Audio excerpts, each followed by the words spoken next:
Today on The Hookup, we're going to look at these 8 best-selling, fully wireless, battery-powered security cameras that I've been long-term testing for over 4 months. We're going to evaluate their battery life, video quality, motion detection accuracy, and ease of use to make sure you get the right camera for your budget and your use case.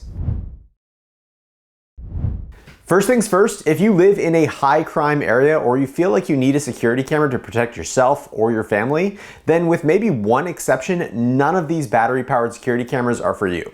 However, if you just want to keep track of when your packages get delivered, get notifications on your phone when a car pulls in your driveway, or occasionally pull up the live view to see what's going on, then these things should be fine. But by no means are they a replacement for a wired security camera system, because they do make a significant number of sacrifices in the name of convenience. With that said, here's a quick overview of the cameras that we'll be looking at today from the least expensive to the most.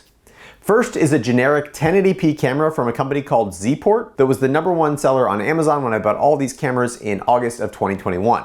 The Z-Port was only $46, but it does require a micro SD card for recording that was sold separately. Second is the Blink Outdoor 1 camera kit that I picked up for $69, which comes with both the security camera and the Blink Sync Module 2, which records your footage onto a USB drive that's also sold separately. Third, for $99, is the Ring stick-up camera that requires a monthly subscription of $299 per camera per month for recording. Then fourth, the $120 Reolink Argus 3 Pro, which also records to an SD card that you'll need to purchase separately. Fifth, for $129, is the Eufy-Cam Solo E40, which is part of a new line of Eufy-Cam products that doesn't require their base station.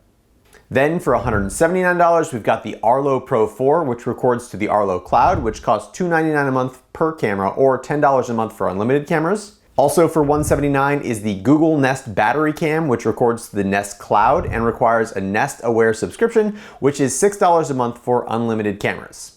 And last is the most expensive camera in this test, which is the Eufy-Cam S40, which is basically the same as the E40, but it also includes a spotlight and a solar panel built into the camera's body to extend its battery life. Speaking of, let's talk about battery life, because batteries are both the biggest selling point and the biggest drawback of these cameras.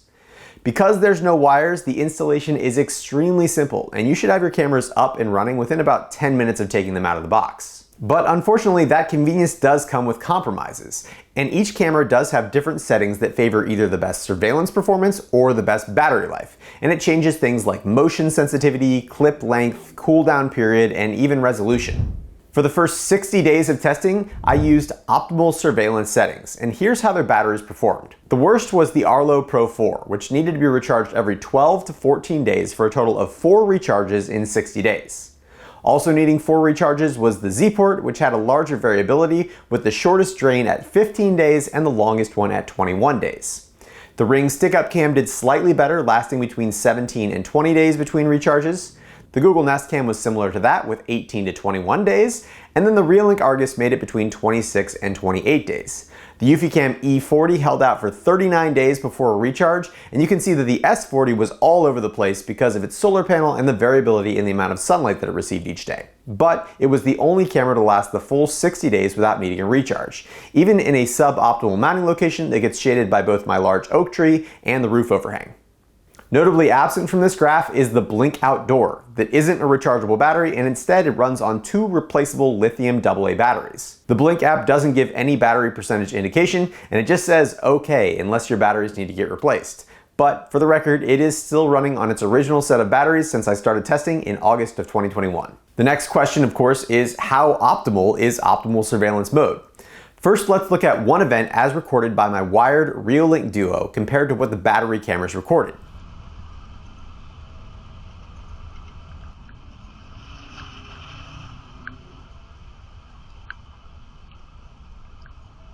You can see in this test that the Eufy-Cams, Arlo, Nest, Z-Port, and Ring more or less started recording at the exact same time. But pay attention to those time codes at the bottom, which are the amount of time that I was actually in frame and being recorded by each camera.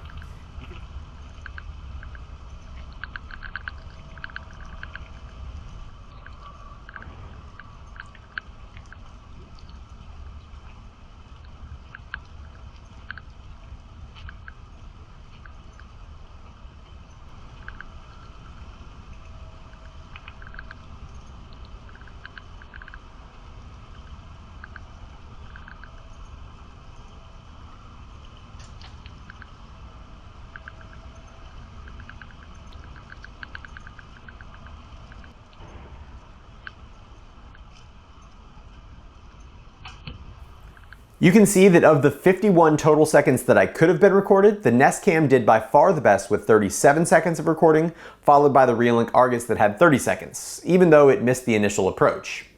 After that were the Eufy Cam, then the Arlo Pro, and the Ring cameras that all performed similarly. The Z-Port did pretty poorly with just 5 seconds of total recording, and for some reason the Blink camera didn't turn on at all for the entire event, which unfortunately is not that uncommon for the Blink cameras. To illustrate that in some longer term data, I combed through 48 hours of events on each camera and noted each person detection recording, which I counted as a detection event as long as the person was visible for at least some part of the video. When set to optimal surveillance mode, you can see that the Z-Port had the fewest missed detections, followed by the Eufy Cam S40. However, that is extremely misleading because the Eufy Cam S40 was only recording person detection events, while the Z-Port was recording anything and everything, including moving shadows, parked cars, and insects flying in front of it. In fact, both Eufy Cam cameras and the Google Nest Cam did extremely well avoiding false detections, and in my opinion are plenty reliable to be used with notifications turned on. The last thing to look at before we try to squeeze a little bit more battery life out of these cameras is their actual video quality. For comparison, here is a still image during the day from the right lens of my wired Reolink Duo camera, which I think we can all agree could be easily used to identify me. Then going from worst to best, compare that to the Ring stick-up camera, the Blink Outdoor, the Z-Port,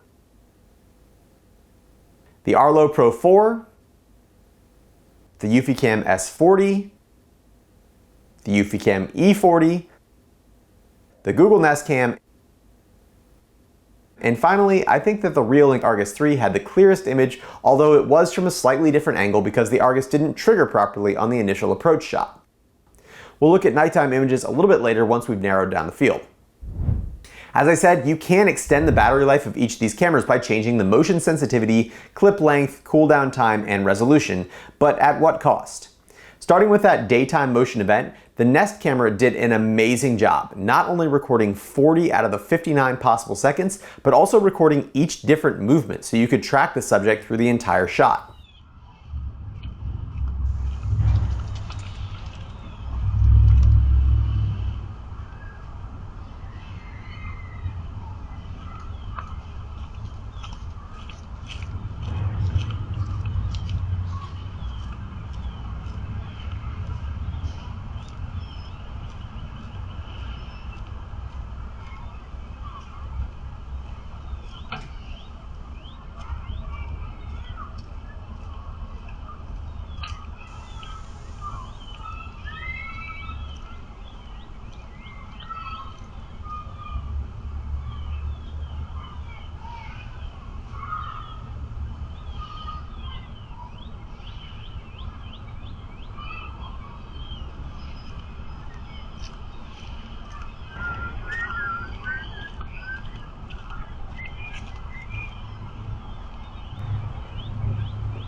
The rest of the cameras, however, performed pretty poorly with those optimal battery settings, with the Eufy Cam E40 doing especially bad in this test. So with that amount of performance decrease, how much extra battery do you actually get?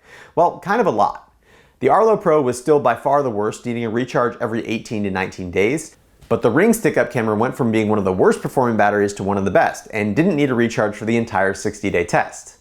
The Eufy Cam S40 just barely went below 50%, even though we're in the winter months getting significantly less sun right now. And the other very notable finish was the Google Nest Cam, which more than doubled its battery life, lasting a total of 48 days, which is important because it's the only camera that didn't also experience a huge drop in performance. I also combed through 48 hours of events using the battery saving settings, and you'll notice that the Z-Port, which had 0 missed detections with the other settings, now has 28 misses and only 2 detections. And that's because the person detection algorithm it uses doesn't work at all, so with person detection enabled, it basically never records.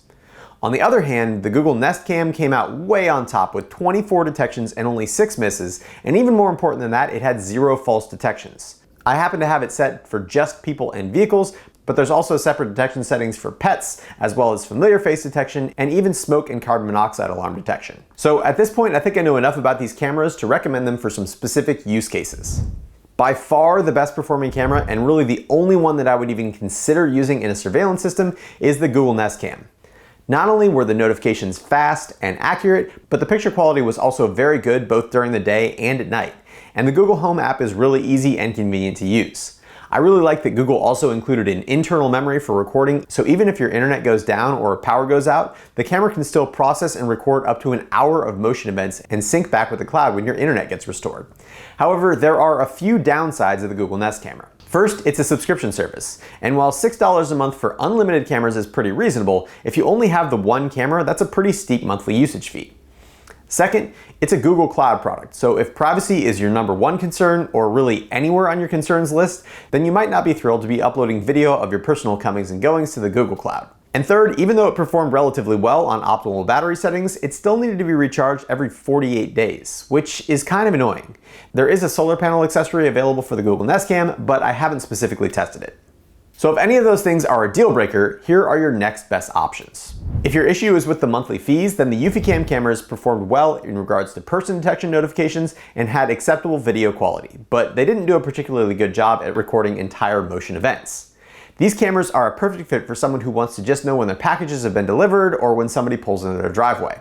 And as I said, there are no monthly fees with the Eufy Cams. The Eufy Cam S40's battery paired with the built-in solar panel could last forever if mounted in a sunny location, which is definitely a huge selling point. Less of a selling point, however, is the spotlight on the S40, which not only drains more battery, but it also lets an intruder know exactly when the camera starts and stops recording, which is not something that I'd want it to do. If your issue is with privacy and cloud usage, then the only camera from this batch that I can recommend is the Reolink Argus 3. I did tests where I blocked out all the cameras from the internet using my router, and then I tried to access them from my local network only. The only camera that worked was the Reolink Argus, which not only quickly pulled up its live view, but was also able to show recordings without any access to the internet. This does mean that you wouldn't be able to get notifications from it, and you wouldn't be able to access it from outside your network without the use of a VPN, but it's the only battery-powered camera that I've seen that can operate 100% locally. And last, if your issue is recharging batteries, then as I said, solar accessories are available for all these cameras if you have an ideal location. Or if you aren't concerned about notifications or recordings and you just want to occasionally pull up a live view, then it's pretty hard to argue with the value of the Blink cameras. Sure, they don't have the best video quality, they don't have person and vehicle detection, and overall the recorded clips are too short to be meaningful, but they are super small, and depending on how many cameras you buy, they're only about $60 each, and the replaceable lithium batteries can last up to 2 years. Overall, I still recommend wired cameras when at all possible, but battery cameras are better than no cameras, and I was more than impressed by the performance of the Google Nest Cam, which is in a completely different league from the rest of the cameras in this test and gets my full recommendation. If you are looking for something a bit more effective, check out my other security camera videos, which cover everything that you need to know to get started. Thank you so much to all of my awesome patrons over at Patreon for your continued support of my channel, and if you're interested in supporting my channel, please check out the links down in the description. If you enjoyed this video, please hit that thumbs up button and consider subscribing. And as always, thanks for watching The Hookup.